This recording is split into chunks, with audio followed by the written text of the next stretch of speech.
السلام عليكم ورحمة الله وبركاته. إن الحمد لله نحمده ونستعينه ونستغفره ونعوذ بالله من شرور أنفسنا ومن سيئات أعمالنا. من يهده الله فلا مضل له ومن يضلل فلا هادي له. وأشهد أن لا إله إلا الله وحده لا شريك له.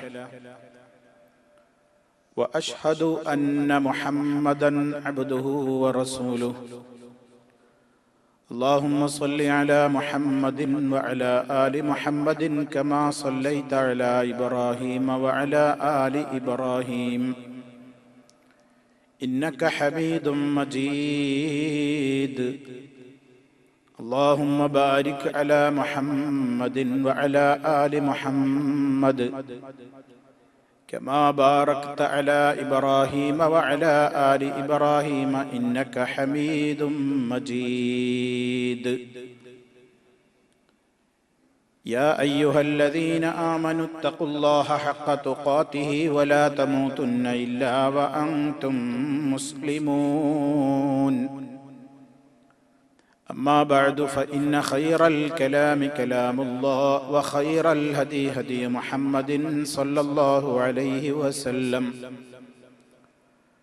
وشر الأمور محدثاتها وكل محدثة بدعة وكل بدعة ضلالة. أعوذ بالله من الشيطان الرجيم.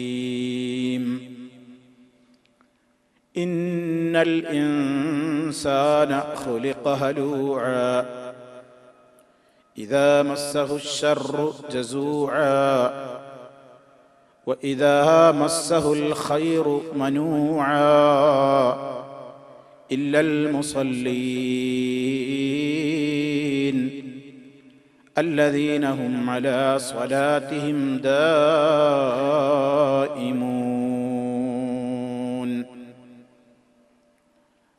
സ്നേഹമുള്ള സത്യവിശ്വാസികളെ, സഹോദരി സഹോദരന്മാരെ, സുഹൃത്തുക്കളെ,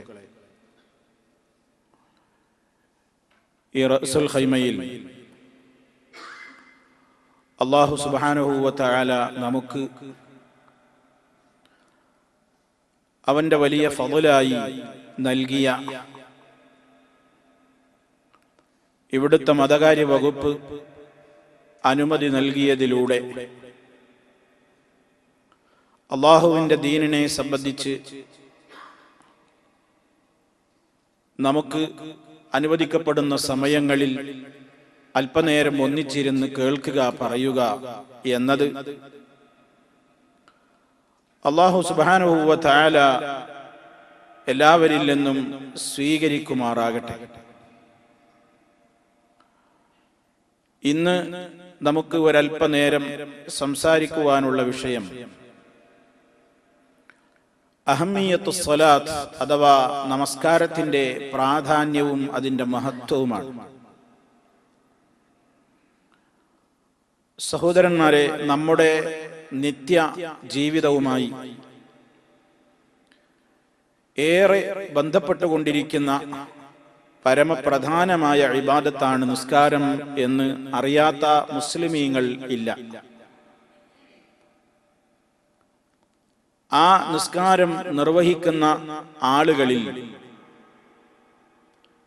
അവർ നിർവഹിച്ചുകൊണ്ടിരിക്കുന്ന ആ ഇബാദത്തിന്റെ ജീവനും കാതലും അറിയാതെ പോയ, അല്ലെങ്കിൽ അത് മുഖേന തന്റെ ജീവിതത്തിൽ ഉണ്ടാകേണ്ടുന്ന പരമപ്രധാനമായ മാറ്റങ്ങൾ ഇല്ലാതെ പോയ, വളരെയേറെ ദുഃഖകരമായ ഒരു സാഹചര്യമാണ് അത് നിർവഹിക്കുന്ന ആളുകളിൽ തന്നെ കണ്ടുവരുന്നത്. ഇതിനൊരു പരിഹാരം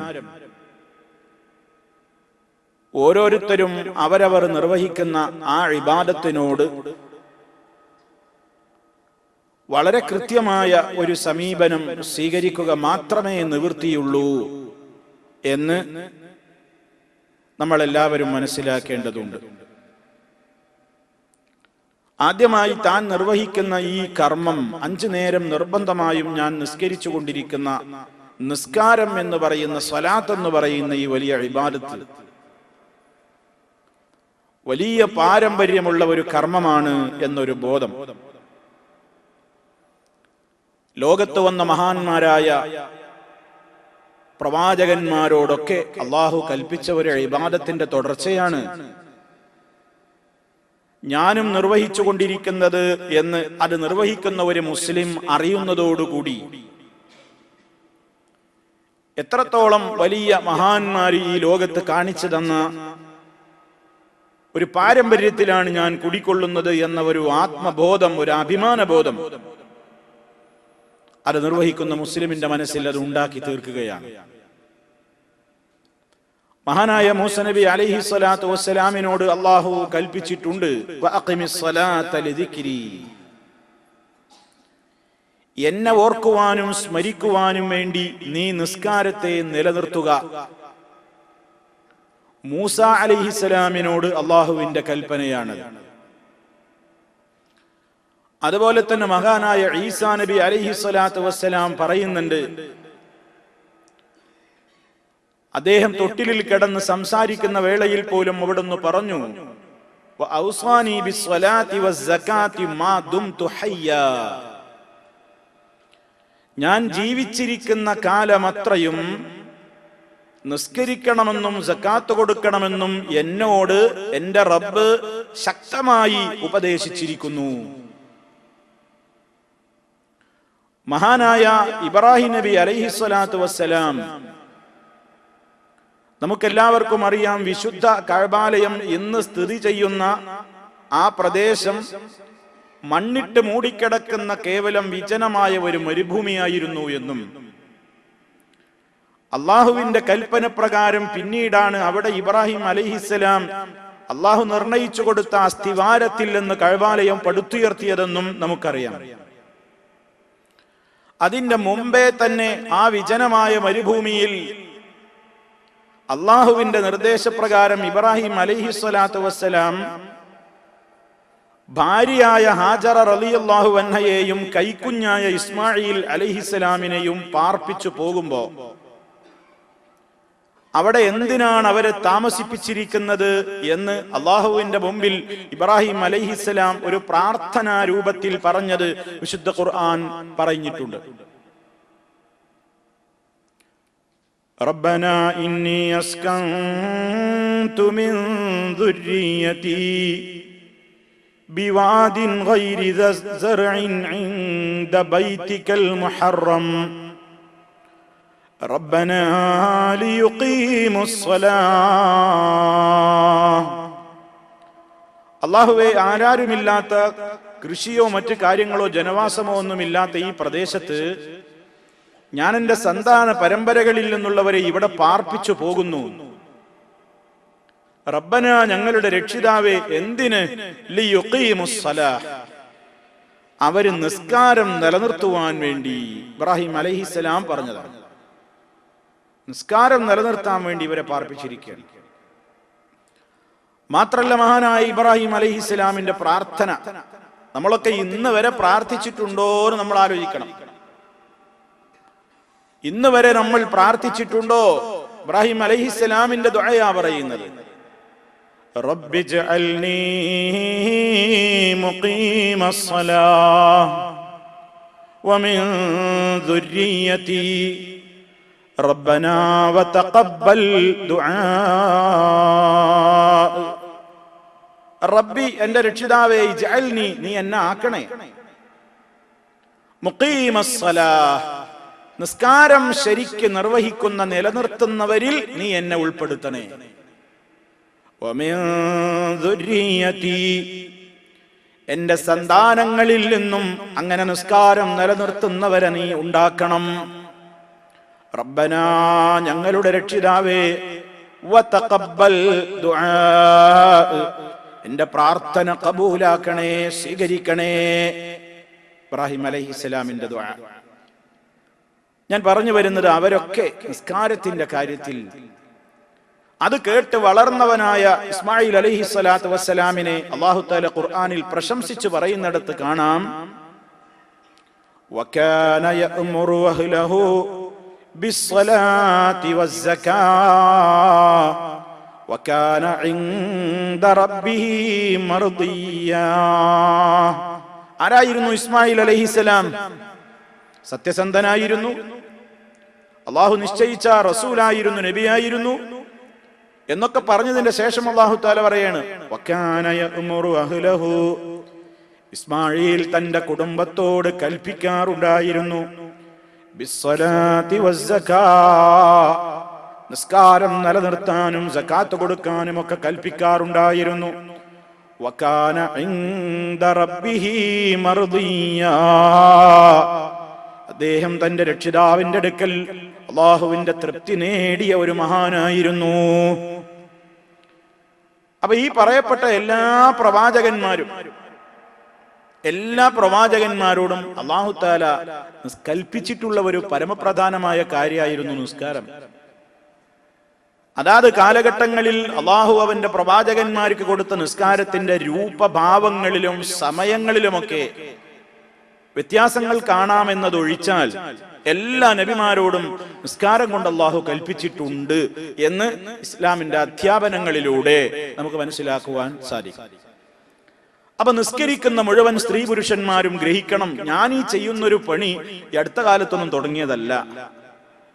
ഞാനേറെ സ്നേഹിക്കുന്ന, ഞാനേറെ ബഹുമാനിക്കുന്ന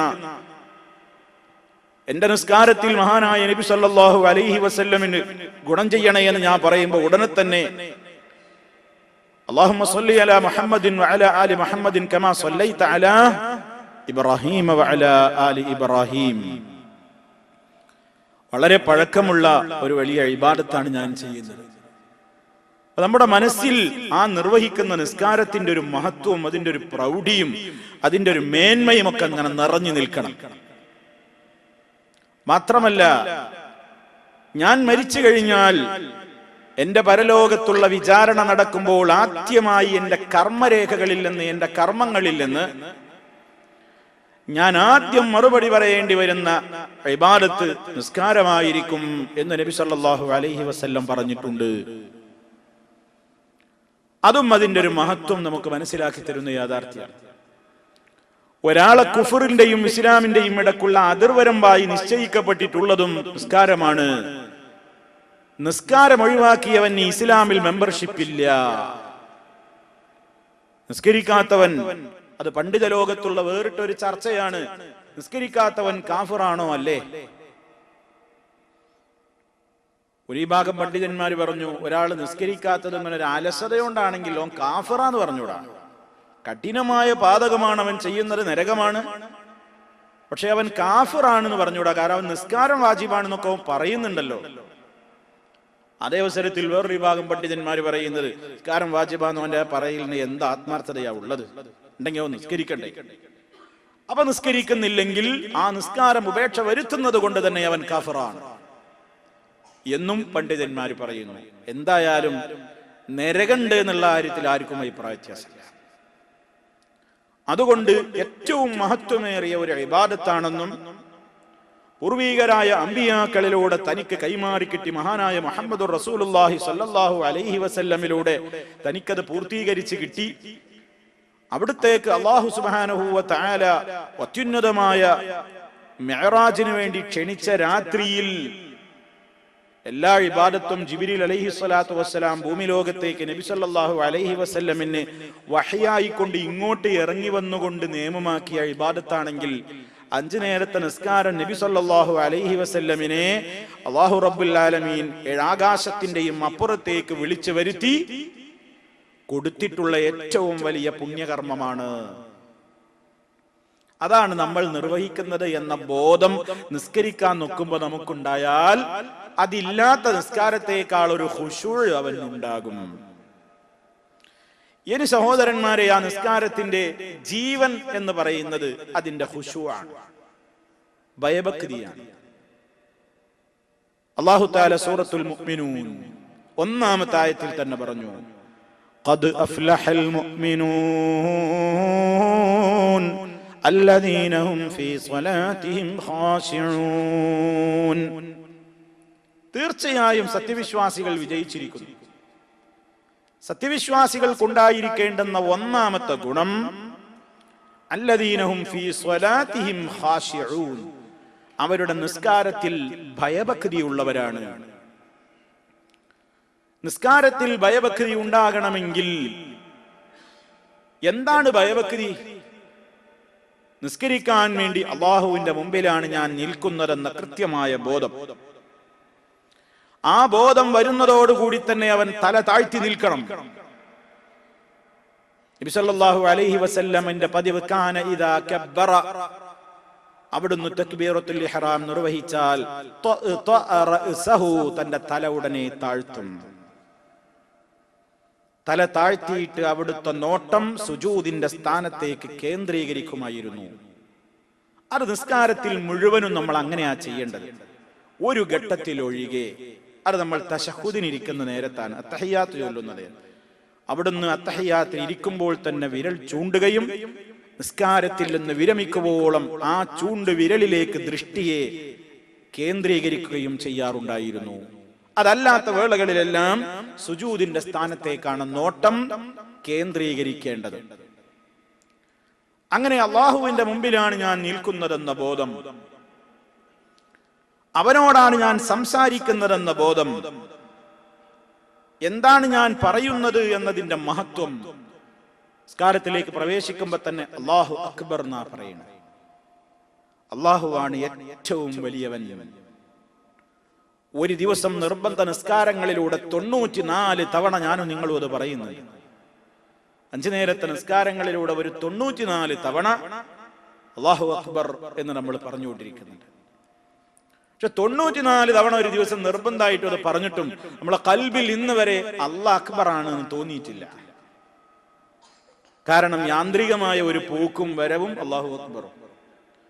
അല്ലാഹു അക്ബർ എന്ന് പറയുന്നതോട് കൂടി തന്നെ നിസ്കരിക്കുന്ന ഒരു സഹോദരന്റെ സഹോദരിയുടെ മനസ്സിൽ വന്നു കഴിഞ്ഞു, ഇനി എന്റെ ശ്രദ്ധ എല്ലാ ഭാഗങ്ങളിൽ നിന്നും മാറ്റിവെച്ചിട്ട് ഏറ്റവും അക്ബറിലേക്കല്ലേ ശ്രദ്ധ കേന്ദ്രീകരിക്കേണ്ടത്, ഏറ്റവും വലിയവനിലേക്ക്, അവനിലേക്ക് ഇതാ കേന്ദ്രീകരിക്കേണ്ട സമയം ആരംഭിച്ചു കഴിഞ്ഞു. അല്ലാഹു അക്ബർ. അന്യ ചിന്തകളിൽ നിന്നൊക്കെ മനസ്സ് മാറി, ഇനി വേറുള്ള ഒന്നും എനിക്ക് വലുതല്ല, എന്റെ കച്ചവടം വലുതല്ല, എന്റെ മക്കള് വലുതല്ല, എന്റെ ഇണ, എന്റെ ഭർത്താവ്, എന്റെ ഭാര്യ വലുതല്ല, എന്റെ കൂട്ടുകാർ, എന്റെ വീട്ടുകാർ, എന്റെ ജോലി, എന്റെ മറ്റു കാര്യങ്ങൾ, എന്റെ ഭവനം, ഒന്നും എനിക്കിനി വലുതല്ല.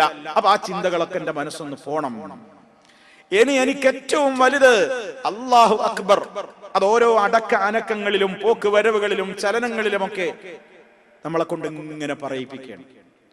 ഒന്നിങ്ങനെ ഓർമ്മ പോകുമ്പോഴേക്ക് റുക്കോഴി പോകുമ്പോ അല്ലാഹു അക്ബർ, സുജൂദ് പോകുമ്പോ അല്ലാഹു അക്ബർ, ഇടയിലിരിക്കുമ്പോ അല്ലാഹു അക്ബർ. ഇങ്ങനെ ഒരു 94 തവണ ചുരുങ്ങിയത് നമ്മളിത് ദിവസം പറഞ്ഞുകൊണ്ടിരിക്കുന്നുണ്ട്.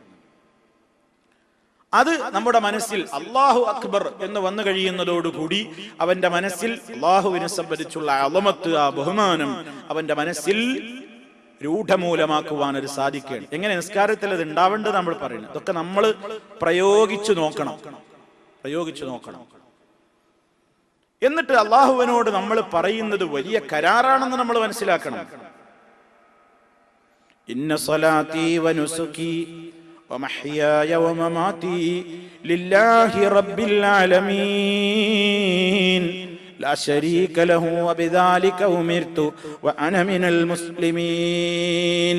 അതിന്റെ മുമ്പേ പറഞ്ഞു കഴിഞ്ഞു, വജ്ജഹ്തു വജ്ഹിയ ലില്ലദി ഫതറ السماوات والارض حنيفا مسلما وما كان من المشركين وما انا من المشركين. ഞാനിതാ എന്റെ മുഖത്തെ അല്ലാഹുവിലേക്ക്, ആകാശഭൂമികളെ സൃഷ്ടിച്ച സൃഷ്ടാവിലേക്ക് കണ്ടോ. അതോടുകൂടെ തന്നെ വലിപ്പം നമ്മുടെ മനസ്സിൽ കൂടി. പ്രപഞ്ചത്തിന്റെ മുഴുവൻ സൃഷ്ടാവിന്റെ മുമ്പിലാണ് ഞാൻ നിൽക്കുന്നത്, അവനിലേക്ക് തിരിഞ്ഞാണ് ഞാൻ നിൽക്കുന്നത്. അവനിൽ ഒരാളെയും പങ്കു ചേർക്കാൻ ഞാൻ സമ്മതിക്കൂല, ഞാനത് ചെയ്യൂല, ഞാൻ ശിർക്ക് ചെയ്യൂല. ആകാശഭൂമികളുടെ സൃഷ്ടാവാരോ അവനോടെ ഞാൻ പ്രാർത്ഥിക്കൂ.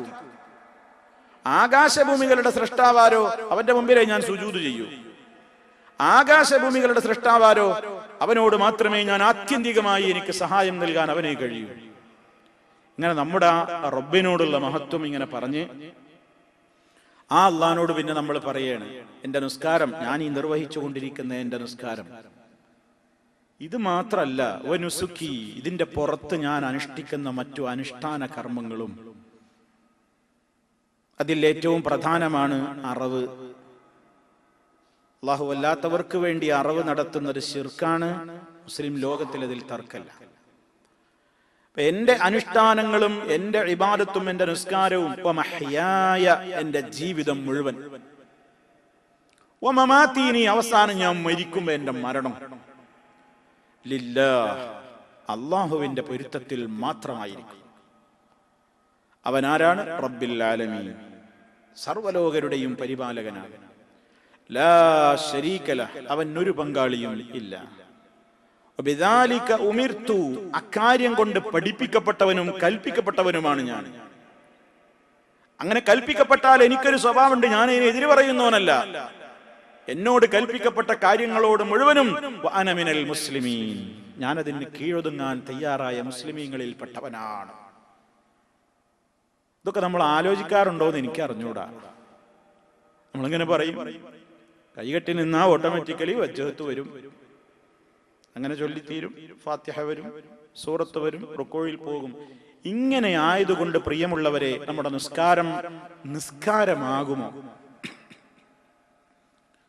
പറയുന്നത് എന്താണെന്ന് അറിയാത്ത നിസ്കാരത്തിന്റെ പ്രതിഫലം അത് കേവലം ഒരു പുറന്തോടായി മാറുകയാണ്.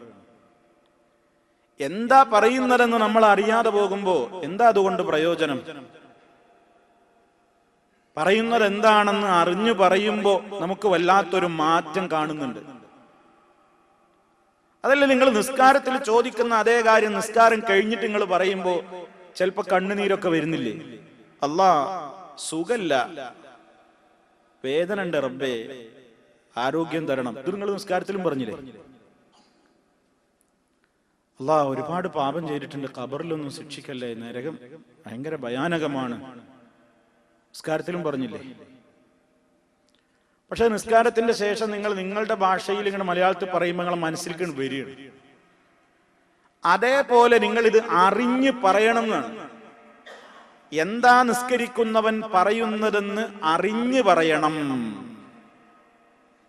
ഇസ്ലാമിലെ മദ്യനിരോധനം ചില കാലഘട്ടങ്ങളിലൂടെ ഘട്ടം ഘട്ടമായിട്ടാണ് നിരോധിച്ചതെന്ന് സർവ്വ മുസ്ലിമീങ്ങൾക്കും അറിയാം.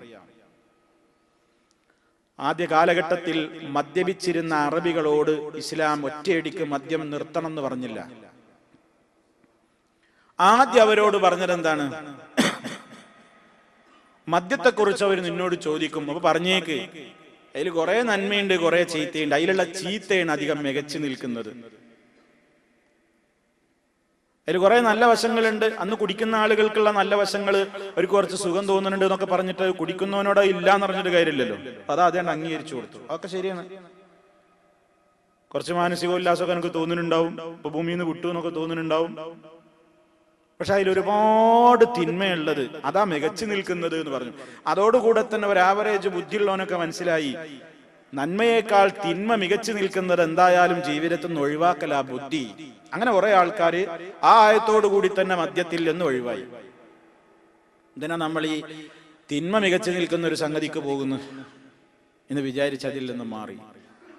രണ്ടാം ഘട്ടം ഇസ്ലാം പറഞ്ഞത്, വലാ തഖറബുസ് സ്വലാത വഅൻതും സുകാറാ,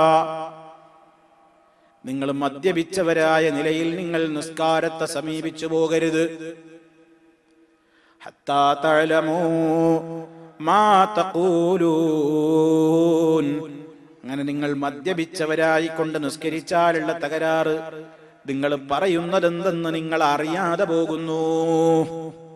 കാരണം പറഞ്ഞാതാ.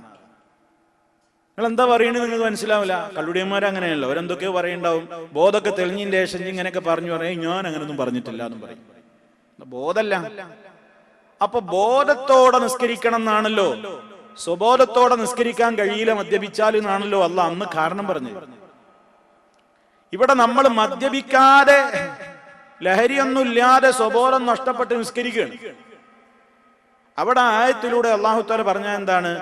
പറയുന്നത് എന്താണെന്ന് മനസ്സിലാകുന്നത് വരെ. നിങ്ങൾക്ക് മനസ്സിലാവൂല മദ്യപിച്ചാല്. അപ്പൊ മദ്യപിക്കാതെ നിസ്കരിക്കുമ്പോ എന്തുണ്ടാവും? പറയുന്നത് എന്താന്ന് മനസ്സിലാവും. അപ്പൊ പറയുന്നത് എന്താണെന്ന് മനസ്സിലായി നിസ്കരിക്കണം എന്നാണ് അതിന്റെ മറുവശം. നമുക്കതുണ്ടോ? നമ്മളെല്ലാരും ആലോചിക്കേണ്ടതാണ്. ഇന്ന് ഇശാ നിസ്കരിച്ചു, മഗ്രിബ് നിസ്കരിച്ചു, എന്തൊക്കെ അതിൽ പറഞ്ഞു, എന്തൊക്കെ ഞാൻ അള്ളാഹിനോട് ചോദിച്ചത്. നമ്മൾ അതില് മറ്റുള്ളവരോടുള്ള ഹസദും അസൂയയും മറ്റുള്ളവന്റെ വളർച്ചയിലുള്ള പ്രയാസമൊക്കെ നിസ്കാരം കൊണ്ട് നീങ്ങുന്ന ഇസ്ലാം പറയില്ലേ? എങ്ങനെയത്? നിസ്കാരം മനുഷ്യനെ എല്ലാ വേണ്ടാത്തരത്തിൽ നിന്നും മുക്താക്കുന്നാണ് ഇസ്ലാം പറയുന്നത്. നിങ്ങൾ നോക്കൂ, നമ്മളൊക്കെ ചിന്തിക്കാതെ പോകുന്ന ഒരു പക്ഷേ നമ്മൾ അത്തഹിയ്യാത്ത് ചൊല്ലുമ്പോ എന്താ പറയുന്നത്? തഹിയ്യാത്തുൽ മുബാറകാത്തുസ് സ്വലവാത്തുത് ത്വയ്യിബാതു ലില്ലാഹ് അസ്സലാമു അലൈക അയ്യുഹൻ നബിയ്യു വറഹ്മത്തുള്ളാഹി വബറകാതുഹു. നമ്മൾ നബി സല്ലല്ലാഹു അലൈഹി വസല്ലമിന് വേണ്ടി പ്രാർത്ഥിച്ചു, അവിടത്തേക്ക് വേണ്ടി സലാം പറഞ്ഞു, അല്ലാഹുവിനെ പ്രകീർത്തിച്ചു ഒക്കെ പറഞ്ഞിട്ട് പറയണേ, അസ്സലാമു അലൈനാ വഅലാ ഇബാദില്ലാഹി സ്വാലിഹീൻ. ഞങ്ങൾക്ക് രക്ഷ തരണം അല്ലാഹ്. അസ്സലാമു അലൈനാ, ഞങ്ങളുടെ മേൽ നിന്റെ സമാധാനം എപ്പോഴും ചൊരിഞ്ഞുകൊണ്ടിരിക്കണം. അവിടെ നിന്നിട്ടില്ല. നിസ്കരിക്കുന്ന മുസ്ലിമിനുണ്ടായിരിക്കേണ്ട വിശാല മനസ്കത, അത് മനസ്സറിഞ്ഞു പറയണോന് വേറൊരുത്തന് കിട്ടുന്ന ഖൈറിൽ അസൂയ തോന്നുന്നു. പറയണ തന്നെ എന്താണ്? എനിക്ക് മാത്രം പോര റബ്ബേ രക്ഷ.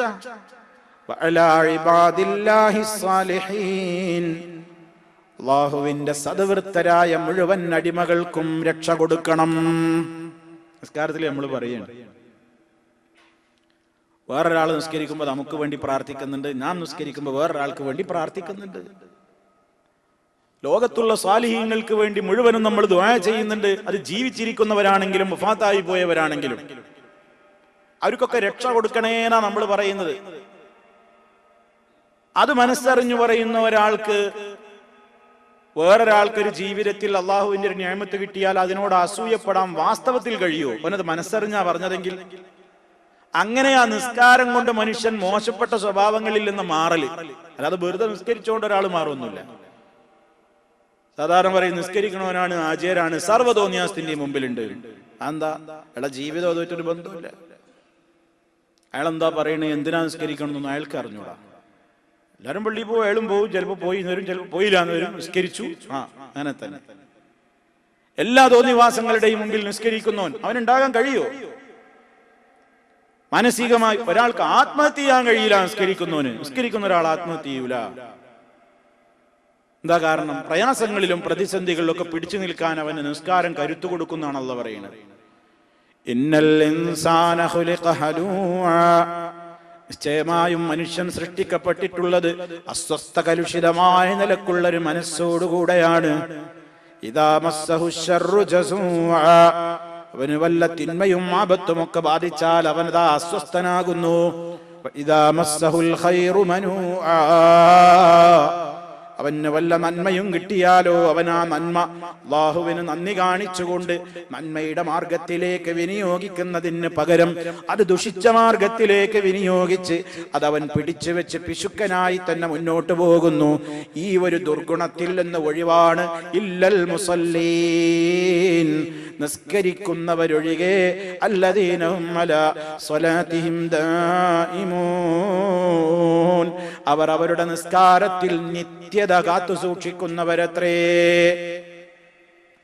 അപ്പൊ നിസ്കാരത്തിൽ നിത്യത കാത്തു സൂക്ഷിക്കുന്ന ഒരു മനുഷ്യന്റെ മനസ്സ് അസ്വസ്ഥാവൂല, അവിടെ കലാപ കലുഷിതമാവില്ല, അവന് കൺട്രോൾ കിട്ടും, നിയന്ത്രിക്കാൻ കഴിയും, അവന്റെ അസ്വസ്ഥതകളിൽ നിന്ന് പിടിച്ചു നിൽക്കാൻ കഴിയും. അങ്ങനെ അവനൊരു കൃത്യമായ ഒരു ജീവിതം അവന്റെ നിസ്കാരത്തിലൂടെ കിട്ടും എന്നാണ് അല്ലാഹു തആല പറയുന്നത്. നിസ്കരിക്കുന്ന മനുഷ്യനെ ഹറാമുകളിൽ നിന്ന് മാറ്റി നിർത്തുന്നു. ഇന്ന സ്വലാത്ത തൻഹാ അനിൽ ഫഹ്ശാഇ വൽ മുൻകർ, നിശ്ചയമായും നിസ്കാരം ഫാഹിശത്തുകളിൽ നിന്ന്, മുൻകറുകളിൽ നിന്ന്, നീചവും നികൃഷ്ടവുമായ കാര്യങ്ങളിൽ നിന്ന് മനുഷ്യനെ തടഞ്ഞു നിർത്തുന്നു. കാരണം എന്താ? മനസ്സറിഞ്ഞിട്ട് അള്ളാഹിനോട് പറഞ്ഞതാണെങ്കിൽ അവനത് ചെയ്യാൻ കഴിയൂല. ഇപ്പൊ ഇശാ നിസ്കരിച്ചു കഴിഞ്ഞു, അള്ളാഹിനോട് പറഞ്ഞു, അല്ലാഹ് നിനക്കിഷ്ടല്ലാത്ത എന്റെ ജീവിതത്തിൽ ഞാൻ ചെയ്യൂല. ഇന്ന സ്വലാത്തി വനുസുക്കിയോ മഹയായോ മമാത്തി ലില്ലാഹി റബ്ബിൽ ആലമീൻ എന്ന് പറഞ്ഞ അതിന്റെ ചുരുക്കത. അല്ലാഹ് നിനക്കിഷ്ടല്ലാത്ത ഞാൻ ചെയ്യൂല. ഇത് അള്ളാഹിനോട് ഇങ്ങനെ ആവർത്തിക്കുക, വെറുതെ യാന്ത്രികമായിട്ട് ഇങ്ങനെ ആവർത്തിക്കുക.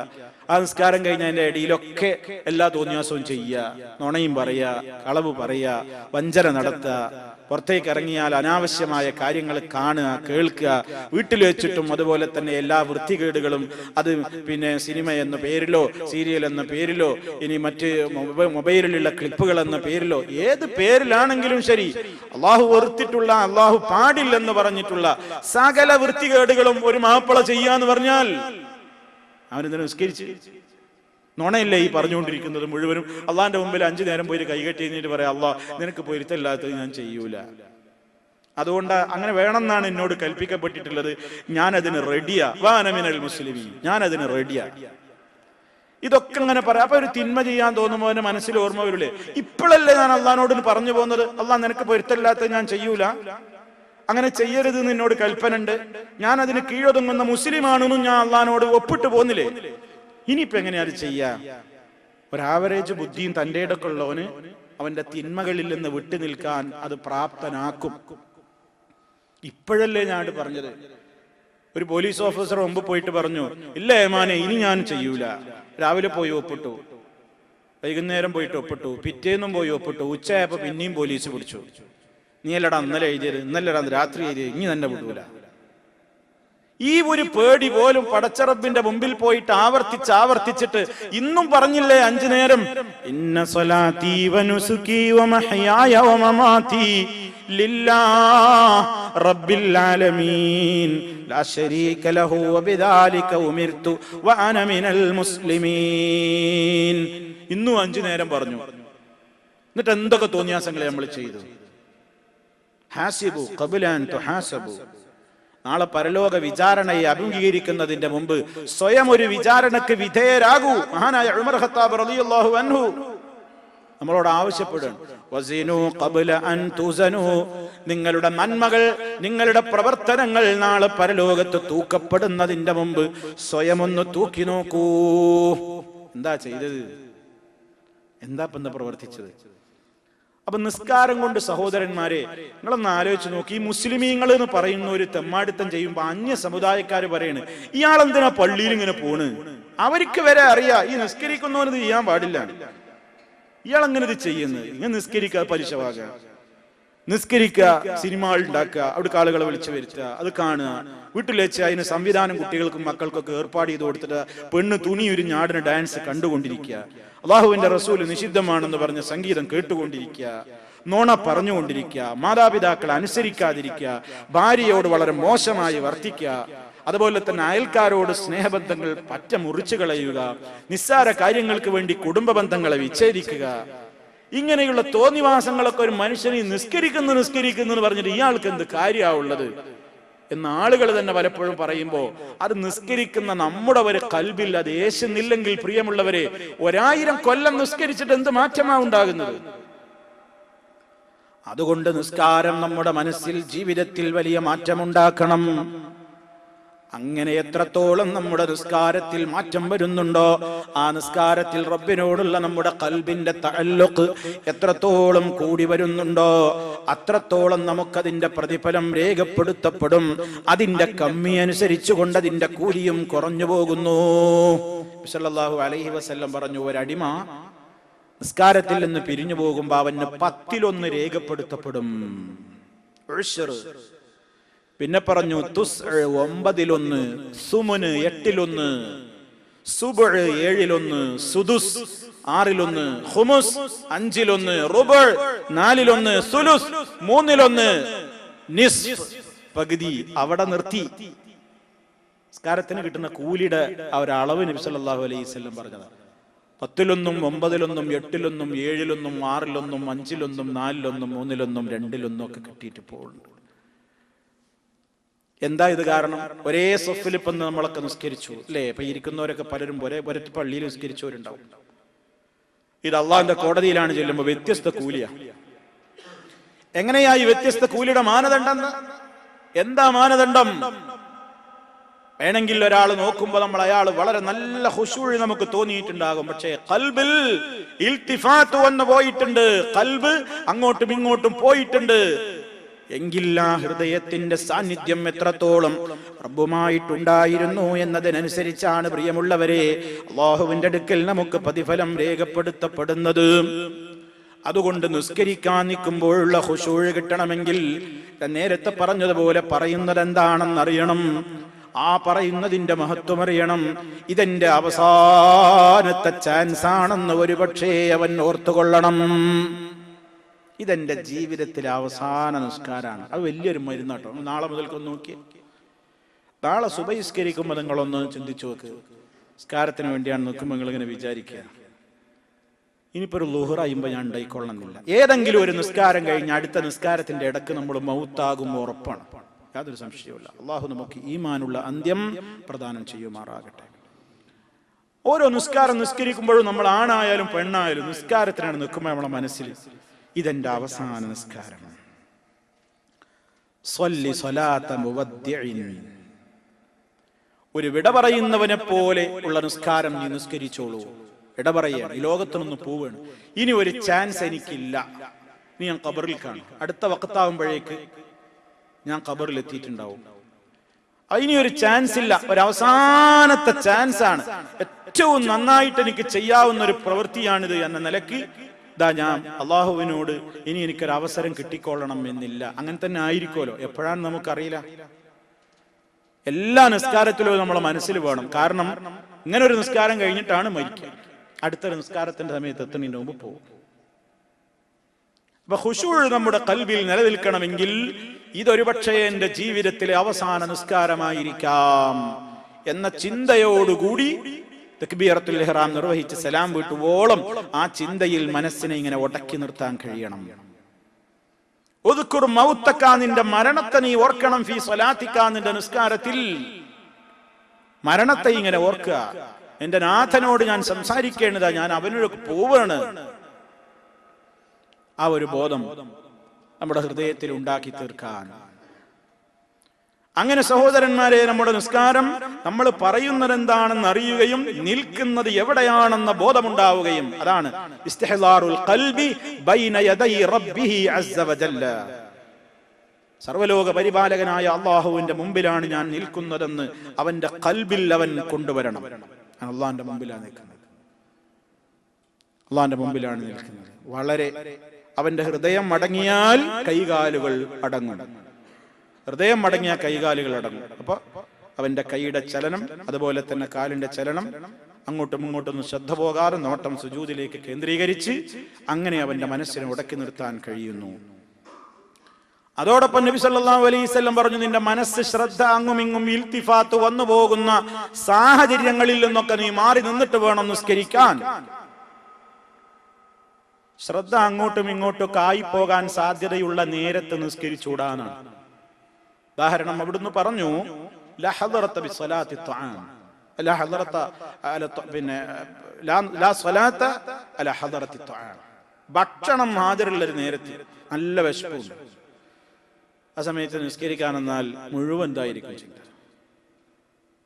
അതുപോലെ നിനക്ക് മുദാഫഅത്തുൽ അഖ്ബസൈൻ, മലമൂത്ര വിസർജനത്തിന് വേണ്ടി വല്ലാത്ത ഒരു അസ്വസ്ഥത തോന്നുന്ന നേരത്ത് നിസ്കാരം കഴിഞ്ഞിട്ട് ഒന്നിച്ചിട്ടാണ് പോകാന്നുള്ള ആൾക്ക് നിന്നാലും മനസ്സിൽ മുഴുവൻ അതാണ്ടാവും, അതൊന്ന് കഴിഞ്ഞിട്ടാ മതി, പോയി കഴിഞ്ഞാൽ മതി. പറ്റൂല എന്നാ പറഞ്ഞു. ഒരാൾക്ക് ജമാഅത്തിൽ നിന്നവരെ ഇളവുള്ളൊരു കാര്യമാണ്. ഒരാൾ പള്ളിയിലേക്ക് വന്നു, ഇവിടെ കയറാൻ നേരത്ത് വയറിന് ഭയങ്കര അസ്വസ്ഥത, ജമാഅത്ത് ഇവിടെ തുടങ്ങിക്കഴിഞ്ഞു. അയാൾ വിചാരിക്കും ബാത്റൂമിൽ പോയാൽ ഈ ജമാഅത്തിട്ടും. അല്ല, അയാൾ ആ ജമാഅത്തല്ല നോക്കേണ്ടത്.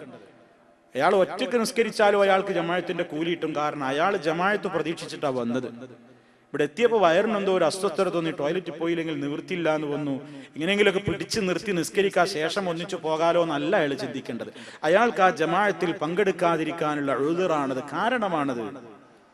അയാൾ പോയിട്ട് ആവശ്യം നിർവഹിച്ചു മനസ്സ് വളരെ ഫ്രീ ആയിട്ട് ജമാഅത്ത് പോയാലും ശരി, അയാൾ ഒറ്റയ്ക്ക് നിസ്കരിച്ചാലും ആ ജമാഅത്തിൽ പങ്കെടുത്തതുപോലെയുള്ള പ്രതിഫലം അള്ളാഹു അദ്ദേഹത്തിന് രേഖപ്പെടുത്തും, സംശയമില്ലെന്ന് നബി സല്ലല്ലാഹു അലൈഹി വസല്ലമിന്റെ ഹദീസുകളിൽ നിന്ന് നമുക്ക് മനസ്സിലാക്കുവാൻ സാധിക്കും.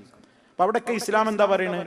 മനസ്സിൽ വേറൊന്നിനോടുള്ള ഒരു ചിന്ത ഇങ്ങനെ വരുന്ന സമയത്ത് അതൊക്കെ ഒഴിവാക്കാൻ നോക്കണം കഴിയുന്നത്ര. ഭക്ഷണത്തോട് വിശപ്പ് തീർക്കണം, ഇങ്ങനെ മലമൂത്ര വിസർജനത്തിൽ ഇങ്ങനെ മുട്ടുകയാണ്, പ്രയാസപ്പെടുകയാണ്, ഒഴിവാക്കണം. അതുപോലെ തന്നെ പറഞ്ഞു, നിസ്കരിക്കാൻ നിൽക്കുന്ന സ്ഥലത്തും ആ സന്ദർഭത്തിലുമൊക്കെ നിന്റെ ശ്രദ്ധയെ തിരിച്ചു കളയുന്ന കാര്യങ്ങൾ ഉണ്ടെങ്കിൽ നീ അവിടെ നിന്നും മാറിപ്പോകണം. നിസ്കരിക്കുന്ന മുസല്ല, അതുപോലെ തന്നെ അവന്റെ ദൃഷ്ടിയിൽപ്പെടുന്ന ചുമരിന്റെ ഭാഗത്തൊക്കെ ചിത്രങ്ങളും കൊത്തുപണികളും അങ്ങനെയുള്ള മറ്റു കാര്യങ്ങളും അതുപോലെയുള്ള പല കാര്യങ്ങളൊക്കെ നിറഞ്ഞു നിൽക്കുകയാണ്. അല്ലെങ്കിൽ സൗണ്ട്, അവിടുത്തെ TV ഓൺ ചെയ്തിട്ടുണ്ട്, അല്ലെങ്കിൽ അവിടെ നിന്ന് ഇങ്ങനെ കേൾക്കുന്നുണ്ട്, റേഡിയോ കേൾക്കുന്നുണ്ട്, ഇങ്ങനെയുള്ള കാര്യങ്ങളൊക്കെ ഉണ്ട്. അവിടെ വെച്ചോ നിസ്കരിക്കാതെ മാറിപ്പോകണം. ഒരു ഒതുക്കമുള്ള ശാന്തതയുള്ള സ്ഥലത്തേക്ക് നിന്നുകൊണ്ട് നിസ്കരിക്കണം. നമ്മളൊന്ന് ഭയങ്കര മുത്തഖീങ്ങളാണ്. നമ്മൾ പറയേ എനിക്കൊന്നൊരു വിഷയമില്ല, ഞാൻ നിസ്കരിച്ചാലും എൻ്റെ ശ്രദ്ധ പോകുന്നില്ല, അതവിടെ ഓടിക്കോട്ടെ, കുട്ടികൾ ഫുട്ബോൾ കമന്ററി ഒക്കെ കേട്ടോട്ടെ, കാരണം ഇയാൾക്കും വേണം കുറച്ച് കേൾക്കുക. എൻ്റെ ഇടയിൽ കൂടി ഇങ്ങനെ സമാശയല്ല സഹോദരന്മാരെ. ആളുകൾക്ക് ലഅബും ലഹുവുമാണ് ദുനിയാവിൽ. ലഅബും ലഹുവുമാണ് മനുഷ്യന്റെ മനസ്സിൽ നിറഞ്ഞു നിൽക്കുകയാണ്.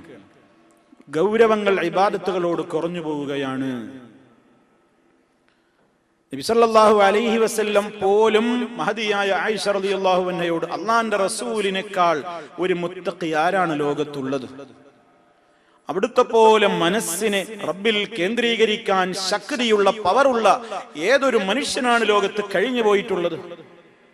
ആ നബി സല്ലല്ലാഹു അലൈഹി വസല്ലം ഒരിക്കൽ വീട്ടിൽ വന്നപ്പോ വീട്ടിന്റെ ചുമര് മറച്ചിട്ടിട്ടുള്ള വാതിലിന്റെ മുമ്പിൽ വിരിയായി തൂക്കിയിട്ടുള്ള തുണിയിൽ കൊത്തുപണികളും ചിത്രപ്പണികളും ഉള്ളത് കണ്ടപ്പോൾ മഹദിയായ നമ്മുടെ ഉമ്മ ആയിഷ റളിയല്ലാഹു തആല അൻഹയോട് പറഞ്ഞു, ആയിഷ അമീതി അന്നി ഖിറാമകി ഹാദാ, ഇതെടുത്ത് മാറ്റി, ഇത് മാറ്റി, ഇത് ഞാൻ നിസ്കരിക്കാൻ നിൽക്കുന്നിടത്താണ്.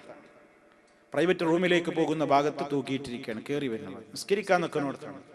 ഫഇന്നഹാ അൽഹത്തിനി അൻ സലാത്തി, എന്റെ നിസ്കാരത്തിൽ എന്റെ ശ്രദ്ധ തെറ്റിക്കും. ആരാ പറയുന്നത്? നബി സല്ലല്ലാഹു അലൈഹി വസല്ലം. എന്നിട്ട് നമ്മൾ പറയുന്നത് എനിക്കതൊന്നൊരു വിഷയമല്ല. വിഷയമില്ലാത്ത എന്താ? എന്റെ നിസ്കാരമല്ല. നിസ്കാരാണെങ്കിൽ അവൻ അതൊക്കെ വിഷയമാണ്. അതുകൊണ്ട് സ്ത്രീകളും പുരുഷന്മാരും എല്ലാവരും ശ്രദ്ധിക്കണം. നിസ്കാരം അത് നിസ്കാരാവണം, സ്വലാത്താകണം.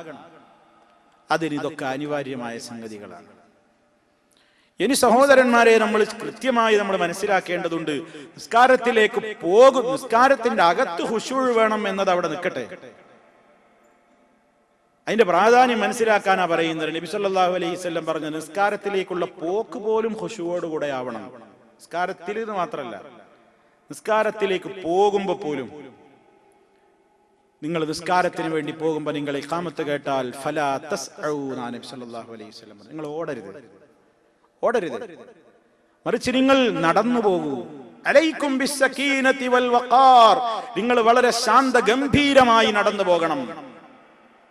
ഇഖാമത്തോട്ട് ഒന്നാമത്തെ റക്കത്ത് ഇപ്പൊ പോകും വിചാരിച്ചിട്ട് പള്ളി ഒരൊറ്റ ഓട്ടം, ചെരുപ്പൊക്കെ ഒരു ചെരുപ്പ് പുറത്ത്, ഒരു ചെരുപ്പ് പടിഞ്ഞാറ് ഭാഗത്ത്, ഒരു ചെരുപ്പ് കിഴക്കോട്ട് എറിഞ്ഞൊരൊറ്റ കയറലേണ് കയറി മുമ്പിൽ ആരുണ്ട് നോക്കാതെ ഓടി വന്നു സഫിലിട് നിന്ന്. പാടില്ല, ഹറാം, ഹറാം, പാടില്ല. നബി സല്ലല്ലാഹു അലൈഹി വസല്ലം പറഞ്ഞത് ഫമാ അദ്റക്തും ഫസല്ലു, കിട്ടിയത് നിസ്കരിച്ചോളീൻ, ഫമാ ഫാതകും ഫഅതിമു, നഷ്ടപ്പെട്ടത് വീണ്ടെടുക്കുവീൻ, പിന്നീട് പൂർത്തിയായിക്കോളും. അപ്പൊ നിസ്കാരത്തിലേക്കുള്ള വരവ് പോലും സർവലോക പരിപാലകനായ രാജാവായ മലിക്കായ റബ്ബിന്റെ മുമ്പിലേക്ക്, അവന്റെ മുമ്പിലേക്ക് വളരെ അടക്ക ഒതുക്കത്തോടെ. നമ്മൾ ഒരു ഓഫീസിലേക്ക് കയറുമ്പോൾ ഒരു മര്യാദ അല്ലേ നമുക്ക്? ഒരു മുദീറിനെ കാണാൻ വേണ്ടി നിൽക്കുകയാണെങ്കിൽ വർത്താനൊക്കെ നിർത്തി ബേജാറായി അടങ്ങേറായി അയാളിങ്ങനെ വരുന്നുണ്ടോ നോക്കി ഇങ്ങനെ കസേരയിൽ ഇങ്ങനെ ഇരുന്ന് വാതിലുറക്കുമ്പോൾ ഒന്ന് എത്തിയും പാളിയൊക്കെ നോക്കി, കണ്ടോ എന്നെ കണ്ടോ, എന്താ ഭക്തി. എന്നിട്ട് ആ വാതിലൊന്ന് തുറന്ന് കിട്ടിയാൽ തന്നെ നമ്മളിങ്ങനെ മുട്ടി, നൈ കമ്മിങ്, ഞാൻ വരട്ടെ, ഒന്നോട്ടെ, അസ്സലാമു അലൈക്കും എന്ന് പറഞ്ഞ് പേടിച്ച് അയാളിങ്ങനെ ഒരു പടപ്പിന്റെ ഒരു മഹ്ലൂക്കിന്റെ അടുത്തേക്ക് നമ്മളെ കാര്യം നേടാൻ പോകുമ്പോഴത്തെ പോക്കായി പറയുന്നു. നമ്മൾ ആരെങ്കിലും മുദീർ അവിടെ ഇരിക്കുന്നുണ്ട്, ഓടി ഇങ്ങോട്ട് വന്ന് ലിഫ്റ്റ് ഇങ്ങോട്ട് ഇറങ്ങി വാതിലൊക്കെ തുറന്ന് ഓടി ചെന്ന് ടീം മേള മുമ്പിൽ പോയിട്ട് ഒരു ഒറ്റ ഇരുത്തം, ഒരു നൃത്തം, പോടാന്ന് പറയും. ഇയാൾക്ക് തലക്ക് സുഖമില്ലാന്ന് പറയും. വാച്ച്മാനോട് പറയും പിടിച്ച് പുറത്താക്കി, ഇയാൾ എനിക്കെന്തോ സുഖമില്ല. ഒരു മഹ്ലൂക്കിന്റെ അടുക്കൽ ഒരു പേപ്പറും കൊണ്ട് പോകുമ്പോൾ ഒരു ഖുശൂഅ്, നമ്മളൊരു അടക്കവും ഒതുക്കവും സർവലോക പരിപാലകനായ റബ്ബിലേക്ക്, ജീവിതത്തിന്റെ വിജയത്തിലേക്ക് വിളിക്കുമ്പോ ഹയ്യ അലൽ ഫലാഹ്, വിജയത്തിലേക്ക് വരൂ എന്ന് പറഞ്ഞ ആ വിളിയാളം കേട്ട മാലിക്കിന്റെ റബ്ബിന്റെ മുമ്പിലേക്ക് പോയിട്ട് ഓടിച്ചാടി കളിച്ച് ചിരിച്ചിട്ട് പോയി നിൽക്കേണ്ടതല്ല. അലൈക്കും ബിസ്സകീനതി വൽ വഖാർ, ശാന്ത ഗംഭീരമായി നടന്നു പോകണേ, ഓടിപ്പോകല്ല. കിട്ടിയത് നിസ്കരിച്ചോളൂ, കിട്ടാത്തത് നിങ്ങൾ വീണ്ടെടുത്തോളൂ, പൂർത്തിയാക്കിക്കോളൂ. ഇതാണ് നബി സല്ലല്ലാഹു അലൈഹി വസല്ലം. ആ പോക്കിൽ വരെ ശാന്ത ഗംഭീരാവണം എന്ന് പറഞ്ഞാൽ പിന്നെ പോയി നിന്നാ വേണ്ടാന്നാ. നമ്മൾ കണ്ട് നിന്നാ ചൊറിഞ്ഞിട്ടും മാന്തിയിട്ടും സമയം നോക്കിയിട്ടും മൊബൈൽ വന്നാ നോക്കിയിട്ടും എവിടുക്കാ മെസ്സേജ് നോക്കിയിട്ടും എത്രത്തോളം നമ്മുടെ മനസ്സിലേക്ക് ചിന്ത വരികയാണ്. മൊബൈലിൽ ഇനിയിപ്പോൾ പ്രയാസമൊന്നും ഇല്ലാന്ന് തോന്നുകയാണെങ്കിൽ നമ്മളത് മുമ്പിലേക്ക് അതിൻ്റെ ഡിസ്പ്ലേ കാണുന്ന നിലക്ക് മുന്നിൽ വെക്കുകയാണ്. സൈലന്റ് ആണ്, എന്നാലും വരുമ്പോ ഒന്നിങ്ങനെ നോക്കണം. അമ്മദാ അബോക്കറ, കുഴപ്പമില്ല, എന്തിനപ്പം വിളിച്ചാവോ, എന്താ പ്രയാസം ഉണ്ടാവും, നാട്ടിൽ നിന്നുള്ള കോളാ, ഇന്ത്യൻ്റെ നമ്പറാ കാണുന്നത്, എന്താണാവോ, ഓളത്താണോ, എന്താ വല്ല പൈസക്കോ ആണോ, എന്താ സംഭവം എന്നാവോ, എന്താ തണ്ട് ഓഫാക്കിയാൽ അല്ലെങ്കിൽ സൈലന്റ് മോഡിലാക്കിയാൽ വൈബ്രേഷനും വേണ്ടാണ്. വൈബ്രേഷൻ വരുമ്പോ നമ്മളെ ചിന്ത പോയില്ലേ, വൈബ്രേഷൻ വരുമ്പോ ചിന്ത പോയി, ആ ഫോൺ വരുന്നുണ്ട് അപ്പൊ തുറന്നു വെച്ച മാതിരിച്ചെണ്ണയില്ലേ, മറ്റോ കേൾക്കുന്നില്ലേലും നമ്മൾ കേൾക്കുന്നില്ല, ഇങ്ങനെ അത് നമുക്ക് ചിന്ത പോകുന്നു.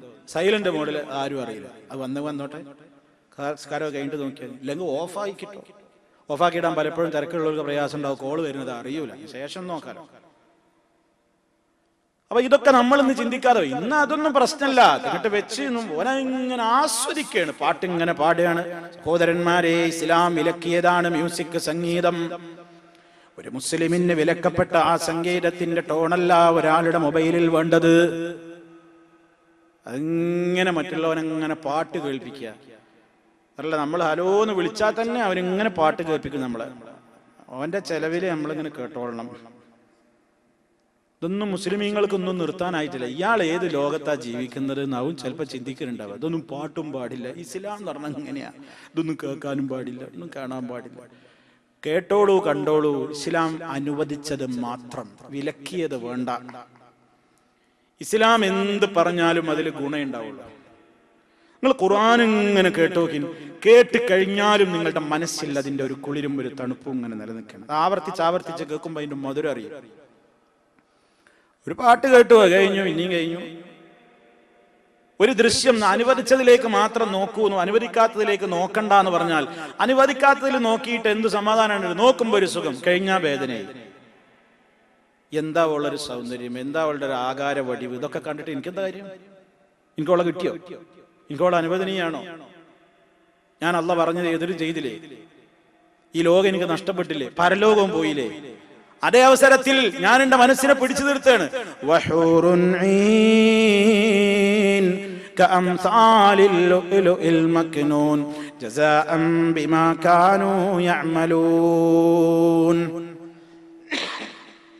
വിശാലാക്ഷികളായ സ്ത്രീകൾ, ഹുറുല്ലീങ്ങൾ, സ്വർഗീയമായ തരുണികൾ, അത് അള്ളാഹു എനിക്ക് അവിടെ ഒരുക്കി വെച്ചിട്ടുള്ളത്. ഇവിടെ എന്റെ കണ്ണ് കൺട്രോൾ ചെയ്താലാണ്. അവിടെ അത് കിട്ടണമെങ്കിൽ ഇത് ഇവിടെ കണ്ണ് താഴ്ത്തണം. ഇത് കണ്ണ് അയച്ചു കഴിഞ്ഞാൽ ഇതും കിട്ടൂല, അതും ഇല്ല. വലിയ നഷ്ടക്കച്ചവടല്ലേ, വലിയ നഷ്ടക്കച്ചവടല്ലേ. അതുകൊണ്ട് നിസ്കരിക്കുമ്പോ അവന്റെ മനസ്സിനെ ഇങ്ങനെ കൺട്രോൾ ചെയ്യൽ ഇങ്ങനെയാണ്. ഓരോ ഘട്ടങ്ങളിലും അതെന്താണ് ഞാൻ നിർവഹിക്കുന്നത്, എന്താണ് ഞാൻ പറയുന്നത്, എന്താണ് എൻ്റെ ജീവിതത്തിൽ അതുകൊണ്ടുണ്ടാകേണ്ട മാറ്റം എന്നിങ്ങനെ നിരന്തരമായി തന്റെ മനസ്സിനെ ഇങ്ങനെ പഠിപ്പിച്ചു പോരുന്ന ഒരു പ്രകൃതം ഒരാളുടെ ജീവിതത്തിൽ ഉണ്ടാവുകയാണ്. ഒരു ഐക്യബോധം, ഒരു ഒരുമ. നിസ്കരിക്കാൻ നിൽക്കുമ്പോ വരെ പറഞ്ഞതെന്താ, നിങ്ങൾ സഫ് ശരിയാക്കണം, അടുത്ത് നിൽക്കണം എന്ന് പറഞ്ഞു. അടുത്ത് ചോളോട് തോളുരുമ്മി നിൽക്കാൻ പറഞ്ഞു, കാലോട് ചേർത്ത് നിൽക്കാൻ പറഞ്ഞു. നമ്മളൊന്നിനും തയ്യാറില്ല. എന്താ പള്ളി സ്ഥലല്ലേ, എന്താ അങ്ങോട്ട് കയറിയിരുന്നോ എന്നൊക്കെ പറയും. നമ്മൾ അങ്ങോട്ട് കയറിക്കോ എന്നൊക്കെ പറയും. എന്താ ഒരാള് വിരലൊന്ന് മുട്ടിച്ചു നിന്നാൽ, സഹബത്ത് അങ്ങനെ നിന്നത്, വിരലോട് ചേർത്ത് ഇങ്ങനെ നിന്നു, മൻകിബുമായി ചേർത്ത് നിന്നു, ചുമലുമായിട്ട്. നമ്മളിങ്ങനെ വേറിട്ട ആ നൃത്തം കണ്ടാൽ തന്നെ അറിയാം. അതുപോലെ തന്നെ എന്റെ കൽബും അടുപ്പല്ല. വേണമെങ്കിൽ ഒന്ന് മുന്നോട്ട് നിന്ന്, ഒരുത്തം ബാക്കോട്ട് നിന്ന്, ഒരു സഫിന്റെ കാര്യത്തിൽ ഒരു ശ്രദ്ധയില്ല.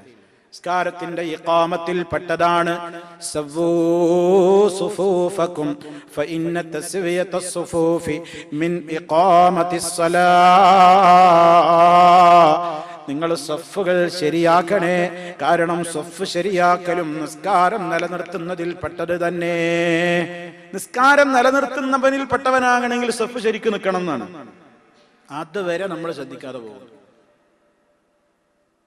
അങ്ങനെ എല്ലാത്തിലും സഫ് ഉളുവെടുക്കുമ്പോൾ തന്നെ ആ നിസ്കാരത്തിന് പോകുമ്പോഴുള്ള ഒരു ഭക്തി തന്നെ. ഉളുവെടുക്കുമ്പോൾ ഒരാൾ സമ്പൂർണമായി ഉളുവെടുക്കുമ്പോൾ അവന്റെ അവയവങ്ങൾ കഴുകി തീരുന്ന അവസാനത്തെ ഇറ്റുന്ന തുള്ളിയിലൂടെ അതിലൂടെ സംഭവിച്ചിട്ടുള്ള ചെറുദോഷങ്ങൾ ഉതിർന്നു വീഴുന്നു എന്ന് മഹാനായ റസൂലുള്ളാഹി സ്വല്ലല്ലാഹു അലൈഹി വസല്ലം നമുക്ക് പഠിപ്പിച്ചു തരാം. അപ്പൊ നമ്മുടെ ജീവിതത്തിൽ ഇത്രത്തോളം മഹത്വമേറിയ ഒരു ഇബാദത്ത് എന്ന നിലക്ക് നമ്മളിത് നിർവഹിക്കുന്നുണ്ടോ സുഹൃത്തുക്കളെ? ഒരു പള്ളിയിൽ ഏറ്റവും കൂടുതൽ ജുമുഅ പോലെ നിറഞ്ഞു കവിയേണ്ടുന്ന വഖത്ത് വാസ്തവത്തിൽ ഏതാണ്?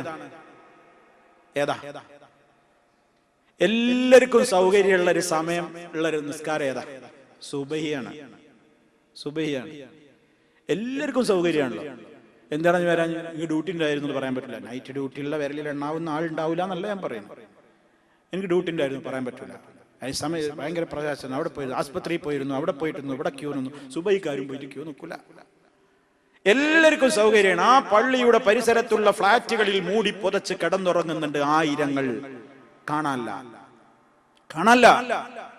അസ്സലാത്തു ഖൈറും മിനൻ നൗം.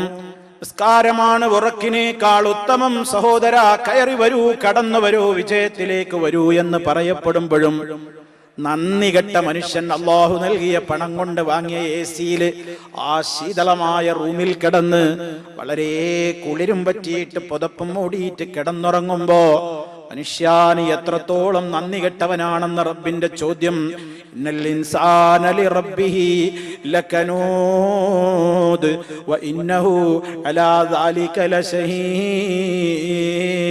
നിശ്ചയമായും മനുഷ്യനേറെ നന്ദി കെട്ടവനാണ്. അതിനവന്റെ പ്രവർത്തനം തന്നെ സാക്ഷിയാകുന്നു. അല്ലാഹു പറഞ്ഞതാ.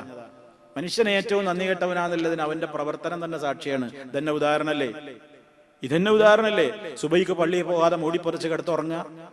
ആര് കൊടുത്ത പുതപ്പ, ആര് കൊടുത്ത ബെഡ, ആര് കൊടുത്ത വിസയാണ്, ആര് കൊടുത്ത ടിക്കറ്റാണ്, ആര് കൊടുത്ത പണമാണ്, ആര് കൊടുത്ത റൂമാണ്, ആരുടേതായ ഔദാര്യമാണത്. ആ റബ്ബിന്റെ ഔദാര്യമൊക്കെ അനുഭവിക്കുകയും ചെയ്യുന്നു. അവൻ പറഞ്ഞതിന് എതിരും ചെയ്യുന്നു. മേഘാണ് നന്ദി കെട്ടവൻ ആരാള്? പക്ഷെ വല്ലാതെ അള്ളാന്റെ ഒരു അസ്മാഉൽ ഹുസ്നയിൽ പെട്ടതാണ് സബൂർ. വലിയ സാബിറാണ്, അല്ലാതെ സഹനുള്ളവന് ഹലീമാണ്. നമ്മൾ ചെയ്യുന്നതിന് അപ്പളക്കപ്പള പിടിച്ച് ശിക്ഷിക്കുകയാണെങ്കിൽ നമ്മൾ ആരും ഈ ഭൂമി പുറത്ത് ഉണ്ടാവില്ല എന്നുള്ള പറഞ്ഞിട്ടുണ്ട്. പഠിച്ചോ അങ്ങനെ നീട്ടി അയച്ചിട്ട് കൊടുക്കും. നമ്മൾ സഹിക്കോ? ഇവിടെ നിന്നിട്ട് അയച്ചു കൊടുത്ത പണം കൊണ്ട് നമ്മുടെ ഭാര്യ മറ്റൊരുത്തന്റെ കൂടെ കിടപ്പറ പങ്കിടാൻ പോയാൽ സഹിക്കോ? നമ്മൾ അയച്ചു കൊടുക്കുന്ന പണം, നമ്മൾ സമ്പാദിച്ചുണ്ടാക്കി കൊടുത്ത വീട്, നാം വാങ്ങിക്കൊടുത്ത ബെഡ്, നാം വാങ്ങിക്കൊടുത്ത തലയണ, നാം വാങ്ങിക്കൊടുത്ത റൂം, നമ്മൾ എടുത്തു കൊടുത്ത വീട്, നമ്മുടെ സംവിധാനങ്ങൾ, നമ്മൾ വാങ്ങിക്കൊടുത്ത ഡ്രസ്സ്, ഇതൊക്കെ ധരിച്ചിട്ടൊരു അന്യ പെണ്ണ് ഒരാണിന്റെ മുമ്പിൽ തന്റെ ഭാര്യ അവളുടെ മേനിയഴുക പ്രദർശിപ്പിച്ച് വേറൊരുത്തന്റെ കൂടെ കിടന്നു എന്ന് പറഞ്ഞാൽ സഹിക്കുമോ പ്രിയപ്പെട്ട പ്രവാസി? നമുക്ക് സഹിക്കുമോ?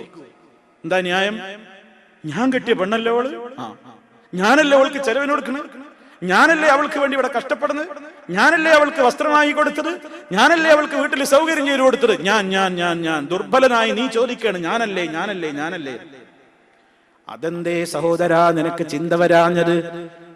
യാ അയ്യുഹൽ ഇൻസാനു മാ ഗർറക ബിറബ്ബികൽ കരീം അല്ലദീ ഖലഖക ഫസവ്വാക ഫഅദലക ഫീ അയ്യി സൂറത്തിൻ മാ ശാഅ റക്കബക കല്ലാ ബൽ തുകദ്ദിബൂന ബിദ്ദീൻ. മനുഷ്യ, നീ ഇങ്ങനെ വഞ്ചിതനായി പോയത് നിന്നെ സൃഷ്ടിച്ച് നിനക്ക് വേണ്ടതൊക്കെ നൽകിയ യജമാനനെ, ഉടമയായ റബ്ബിനെ നീ മറന്നു കളഞ്ഞു. അവൻ നൽകിയ സൗകര്യങ്ങളൊക്കെ ആസ്വദിച്ചുകൊണ്ട് നീ എന്തേ ഇങ്ങനെ നന്ദി കെട്ടവനായി പോയി?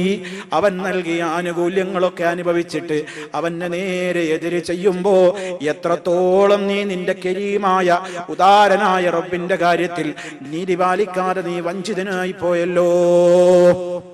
അള്ളാന്റെ ചോദ്യാണത്. ഇതാ നമ്മൾ ചിന്തിക്കാത്തത്. അവിടെ വരെ നമ്മൾ കൊടുത്തിട്ട് നമുക്ക് എതിരാരെങ്കിലും ചെയ്താൽ നമ്മളെ രക്തം തിളച്ചു, അവളെ തൊലാക്കി എല്ലി അടിച്ചു, എല്ലാ സംവിധാനം. മക്കളോട് പറഞ്ഞു എനിക്ക് തിന്നാൻ തരുന്നത് ഞാനാണെങ്കിൽ ഞാൻ പറഞ്ഞതാണ് കേട്ടോളണം. അത് എനിക്ക് പതകല്ലേ? ഇനി എന്നാ തിന്നാൻ കൊടുക്കൽ തുടങ്ങിയത്? എനിക്കെന്നേ മോൻ ഉണ്ടായത്? നീ നിന്റെ മാതാവിന്റെ ഗർഭാശയത്തിലായ നിമിഷം മുതൽ നിനക്ക് വേണ്ടതൊക്കെ നൽകി. ഈ ലോകത്ത് നിന്ന് നീ ഒന്നും അറിയാതെ ഈ ഭൂമിയിലേക്ക് വന്നു. അള്ളാഹു ഇന്ന് വരെ നിന്നോട് ഓക്സിജന്റെ കണക്ക് ചോദിച്ചിട്ടില്ല, വായുവിന് വെള്ളത്തിന് കണക്ക് ചോദിച്ചിട്ടില്ല. ആസ്തമ രോഗം വന്നിട്ട് നീ ഹോസ്പിറ്റലിൽ പോയിട്ട് ഓക്സിജൻ പാർലറിൽ കയറിയിട്ട് ഒരു 15 മിനിറ്റ് വായു ശ്വസിച്ചാൽ നിന്റെ കുടുംബത്തിന് തലക്കടിയേൽക്കുന്ന രൂപത്തിൽ ബില്ല് വരും. 15 മിനിറ്റ് ഓക്സിജൻ ശ്വസിച്ചതിന്റെ ബില്ല് ഇന്ന് വരെ റബ്ബ് ചോദിച്ചിട്ടുണ്ടോ? പറന്നു വീണത് മുതൽ മാതാവിന്റെ ഗർഭാശയത്തിൽ വെച്ച് ഇങ്ങോട്ട് പുറത്ത് ചാടി ഇന്ന് വരെ നമ്മൾ ഓക്സിജൻ അനുഭവിച്ചു കൊണ്ടിരിക്കണം. മേലോട്ട് വലിക്കുന്നു, താഴേക്ക് വിടുന്നു. ഇതിന് ബില്ലടച്ചോ? ആ ഒരൊറ്റ അനുഗ്രഹത്തിന് റബ്ബെങ്ങാനും പിടികൂടിയാൽ ഈ ഭൂമിയിൽ ഞാനും നിങ്ങൾ ഉണ്ടാവില്ല.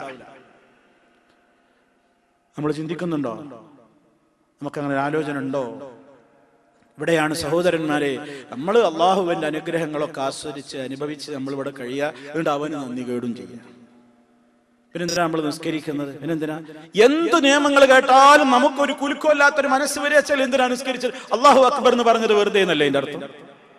അള്ളാഹു അക്ബർ, അള്ളയാണ് ഏറ്റവും വലുത് എന്ന് ഒരു പെണ്ണ് നിസ്കാരത്തിൽ 94 വട്ടം ഒരു ദിവസം പറഞ്ഞു. അങ്ങനെ അവൾ പിറ്റേന്ന് ഒരു കല്യാണത്തിന് പോകുമ്പോ ഇസ്ലാമികമായിട്ട് അവൾ മനസ്സിലാക്കിയതനുസരിച്ച് ഒരു പർദ്ദക്കെട്ട് പുറത്തേക്ക് ഇറങ്ങുമ്പോൾ ഭർത്താവ് പറഞ്ഞു, എന്റെ കൂടെ പോരാൻ പറ്റൂല. എന്താ ഇങ്ങനെ നടക്കാൻ പറ്റൂല? എന്റെ പർദ്ദയൊന്നും എനിക്ക് പറ്റൂല, വല്ല ചുരിദാറോ വേറെ എന്തെങ്കിലും കിട്ടോ, കുറച്ചൊക്കെ ശാരീരികമായിട്ട് എന്നെ കാണുമ്പോൾ ഒരു രസമൊക്കെ എനിക്കും തോന്നണം. ഇവിടെ വീട്ടിൽ രസമില്ല, പുറത്തേക്ക് ഇറങ്ങുമ്പോഴേ ഇവൻ ആകെ ഒരു രസമുള്ളൂ, അപ്പോഴേ ഒരുങ്ങുന്നുള്ളൂ. കാരണം പെണ്ണുങ്ങൾ മുഴുവൻ ഒരുങ്ങുന്നത് പുറത്തേക്ക് ഇറങ്ങാനാണ്, അകത്തേക്ക് കയറാൻ ഒരു പെണ്ണ് ഒരുങ്ങണില്ല എന്നുള്ളത് ആ വാസ്തവം. അത് ഈ കാലഘട്ടത്തിൽ ഒരു ദുര്യോഗമാണ്. ഇസ്ലാം പറഞ്ഞത് അകത്ത് കയറാൻ ഒരുങ്ങണം എന്നാണ്. ഭർത്താവിന്റെ മണിയറയുടെ അകത്ത് കയറാൻ ആ പെണ്ണ് ഒരുങ്ങേണ്ടത്, പുറത്തേക്ക് ഇറങ്ങുമ്പോൾ ഒരുങ്ങണ്ടാന്നും. നേരെ മറിച്ച് പൗഡർ ഇടുന്നു, പെൺമഷി ഇടുന്നു, സുഗന്ധടിക്കുന്നു, ഒക്കെ എന്തിനാ? പുറത്തേക്ക് പോകാൻ, പാർക്കിൽ പോകാൻ, പുറത്തേക്ക് പോകാൻ, കല്യാണത്തിന് പോകാൻ. എന്താ അകത്തേക്ക് അത് കയറുമ്പോ? അതാ മുഷിഞ്ഞൊരു മാക്സി, ആ ഒരു മണമുള്ളൊരു ഡ്രസ്സും, ആ ഒരു പാചകത്തിന്റെ മണമുള്ള ആ നിലക്കുള്ളതും, എന്താ അതൊന്നുമില്ല. അപ്പൊ അടിത്തറയിൽ തന്നെ മാറ്റങ്ങൾ വന്നപ്പോ ആളുകൾക്കും തന്നെ തോന്നുന്നു വെള്ളമൊന്ന് കാണണമെങ്കിൽ ഇങ്ങനെ ഒന്ന് പുറത്തേക്ക് ഇറങ്ങി കിട്ടണ്ടേ. അതുകൊണ്ട് അവിടെ പർദ്ദയും വേണം തന്നെ അവന് നടക്കുവോ? അതുകൊണ്ട് ഇപ്പം പറഞ്ഞു പർദ്ദ പറ്റൂല. അള്ളാഹു അക്ബർ 94 വട്ടം ഇന്നലത്തെ നിസ്കാരത്തിൽ 5 നേരം പറഞ്ഞോളാ വിളരുന്നു. കാക്ക ഇഷ്ടമല്ലെങ്കിൽ എന്നാ പിന്നെ ഞാൻ അങ്ങനെ തന്നെ ആയിക്കോട്ടെ. അവളാണ് മാറ്റി, ഡ്രസ്സാണ് മാറ്റി. പിന്നെ തന്നെ അള്ളാഹു അക്ബർ പറഞ്ഞു. അള്ളാഹു അക്ബർ എന്ന് പറഞ്ഞാൽ എന്താ അർത്ഥം? എനിക്കെന്റെ ഭർത്താവിനേക്കാളും വലുത് എന്റെ അള്ളയാണ്, എനിക്കെന്റെ ഭാര്യയെക്കാളും വലുത് റബ്ബാണ്, എനിക്കെന്റെ ബാപ്പയെക്കാളും ഉമ്മയെക്കാളും എല്ലാവരെക്കാളും എനിക്ക് വലുത് അല്ലാഹു അക്ബർ. അള്ളയാണ് ഏറ്റവും വലിയവനാണ്. ആ പറഞ്ഞതിനോട് കൂറുണ്ടെങ്കിൽ അങ്ങനെ ജീവിച്ചോളണം, അങ്ങനെ ജീവിച്ചോളണം. നല്ലൊരു കാര്യത്തിനൊരുങ്ങി ബാപ്പ തടസ്സാണ്, അവിടെ ബാപ്പാൻ അനുസരിക്കേണ്ടതില്ല. ഒരു എതിർപ്പ് ഒന്നും മാപ്പാനോടും ഉമ്മാനോടും പറയാൻ പാടില്ല എന്ന് പഠിപ്പിച്ച ഇസ്ലാമാണ് പറഞ്ഞത് ലാ തഅത ലി മഖ്ലൂഖ്, ഒരു മഖ്ലൂഖിനെയും അനുസരിച്ചു പോകരുത്. ഫീ മഅസിയത്തിൽ ഖാലിഖി, പടച്ചവനായ ഖാലിഖായ നിനക്ക് വേണ്ടതൊക്കെ നൽകി നിന്നെ സൃഷ്ടിച്ചു പരിപാലിച്ചു പോരുന്ന ഖാലിഖായ നിന്റെ റബ്ബിനെ ധിക്കരിച്ചുകൊണ്ട് ഒരു മഖ്ലൂഖിനോടും അനുസരണം വേണ്ട. ഇത് ഇസ്ലാം വളരെ ഗൗരവത്തോടെ പറഞ്ഞിട്ടുണ്ടെങ്കിൽ, അല്ലാഹു അക്ബർ എന്ന് നമ്മൾ പറയുന്നുണ്ടെങ്കിൽ, നിസ്കാരത്തിൽ നമ്മളതൊരു ദിവസം ചുരുങ്ങിയത് ഫർദ് നിസ്കാരത്തിലൂടെ ഒരു 94 തവണ അത് പറഞ്ഞു തീരുന്നുണ്ടെങ്കിൽ, ആ പറയുന്ന വാക്കിനോട് നമ്മുടെ ജീവിതം ഒന്ന് കൂറുപുലർത്തുള്ളതായി തീരേണ്ടതില്ലേ? ആലോചിക്കാനാ പറയുന്നത്. അങ്ങനെ നമ്മുടെ നിസ്കാരത്തിൽ ഒരു മാറ്റമൊക്കെ വരുമ്പോഴാണ് നമ്മളെ ജീവിതം തന്നെ മാറുക.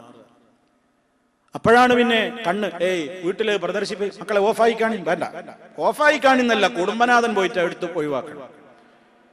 ഞാൻ വാങ്ങിക്കൊടുത്ത ചാനലും സംവിധാനമായിട്ട് ഇവിടെ ആ പരിപാടി എന്റെ മക്കളോ ഭാര്യയോ കാണാൻ പാടില്ല. എന്തുകൊണ്ട്? ഞാനിന് മാറിയിട്ടൊന്നും കയറില്ല. കുട്ടികൾ എന്താച്ചാ ആയിക്കോട്ടെ, ഞാൻ റൂം പോയിട്ട് വാതിലടച്ചിരിക്കുക, ഖുർആൻ ഓതുക. അല്ല ബാപ്പാര് എന്ത് കാര്യം? അതുകൊണ്ട് ഒരു പുറത്ത് പോയി ഖുർആനൊക്കെ ഓതുക, പള്ളിയിലൊക്കെ ഇരിക്കണ്. മക്കളോ കഴിഞ്ഞ ഹജ്ജ് സമയത്ത് ടെന്റിൽ വെച്ച് ക്ലാസ് എടുത്തപ്പോൾ നമ്മളെ ഹാജിമാരോടൊക്കെ പറഞ്ഞു, സഹോദരന്മാരെ നമ്മൾ ചിന്തിക്കേണ്ട ഒരു വലിയ ഗൗരവമുള്ള കാര്യമുണ്ട്. എന്താ? നമ്മളിവിടെ ഹറമില്, നമ്മളെ കുടുംബങ്ങളൊക്കെ ഹറാമിലും. എന്താ ഹാജിമാരെ അതുകൊണ്ട് കാര്യം എന്ന് ചോദിച്ചു. ഞാൻ എന്നോടും ചോദിച്ചു, എല്ലാവരോടും ചോദിച്ചു. നമ്മൾ ഹറമില്, മക്കള് ഹറാമില്. എന്തേ ആചേര് ലക്ഷങ്ങളൊക്കെ കൊടുത്തിട്ട് ഒരു ഗ്രൂപ്പിന്റെ കൂടെ ഹജ്ജിനൊക്കെ പുറപ്പെട്ടു, ഭാര്യയൊക്കെ ഉണ്ട്, എല്ലാരും ഉണ്ടൊക്കെ പോന്നു, മക്കള് നാട്ടിലുണ്ട്. അവിടെ എല്ലാ 100 ചാനലുകളുള്ള കണക്ഷൻ അവിടെ ഉണ്ട്. ബാപ്പ ഹറമില് ഖുർആനും ഇതൊക്കെ തന്നെയാണ്, മക്കൾ ഇവിടെ ഹറാമില് വിരാജിക്കുകയാണ്. നമുക്ക് ബാധ്യതല്ലേ? ചോദിക്കൂലേ അല്ലാഹ്? അപ്പൊ നമ്മൾ കണ്ണും പീറ്റൊന്നും കാര്യമില്ല. വീട്ടിലുള്ള മൻ റആ മിൻകും മുൻകറൻ ഫൽയുഗയ്യിർഹു ബിയദിഹി ഫഇൻ ലം യസ്തതി' ഫബിലിസാനിഹി വമൻ ലം യസ്തതി' ഫഇൻ ലം യസ്തതി' ഫബിഖൽബിഹി വദാലിക ദുഅഫുൽ ഈമാൻ. നിങ്ങളിൽ ഒരാൾ ഒരു വെറുക്കപ്പെട്ട കാര്യം കണ്ടു കഴിഞ്ഞാൽ സാധിക്കുമെങ്കിൽ കൈകൊണ്ട് തടയണേ, അതിന് സാധ്യമല്ലെങ്കിൽ നാവ് കൊണ്ട് തടയണേ, അതിനും സാധ്യമല്ലാത്ത പക്ഷം ഹൃദയം കൊണ്ട് വെറുക്കണേ. അതാണ് ഈമാനിന്റെ ഏറ്റവും ദുർബലമായ പടിയെന്ന് വിശദീകരിക്കുമ്പോ ആ കൈ കൊണ്ട് തടയാനുള്ള ചാൻസ് കിട്ടുന്നിടത്തേക്കാണ് ആ നിർദ്ദേശം ബാധകമായത്. നാട്ടിലൊക്കെ തമ്മാടിത്തണ്ട്, കൈ കൊണ്ട് തടയാൻ നമുക്ക് നിയമം കയ്യിലെടുക്കാൻ നമുക്ക് അധികാരമുണ്ടോ? അതൊരു രാജ്യത്തെ ഗവൺമെന്റും അവിടുത്തെ ഭരണകൂടമൊക്കെ ഉണ്ട്, അവരുടെ ഉത്തരവാദിത്തം. നമ്മൾ പോയി ഇങ്ങാണ്ട് ഒരു കള്ളുഷാപ്പ് തല്ലി തകർക്കാൻ നമുക്ക് പറ്റുമോ? ഒരു ബാർ തച്ചോടക്കാൻ നമുക്ക് പറ്റുമോ? പാടില്ല. ഒരു മുസ്ലിമിന് അത് പാടില്ല. തീവ്രവാദികൾ പറയും, എന്താ പോയി അടിച്ച് വീക്കടാ, പൊടിച്ച് കളയടാണ്. എന്ത് പൊളിച്ച് കളയുന്ന? ആരാ നിന്നോട് അനുവാദം തന്നത്? ഒരു രാജ്യത്തെ ഒരു ഗവൺമെന്റും ഒരു ഭരണകൂടമൊക്കെ ഉണ്ടാവുമ്പോ അത് അവർ നോക്കിക്കോളൂ. എനിക്ക് നോക്കേണ്ട ഉത്തരവാദിത്തം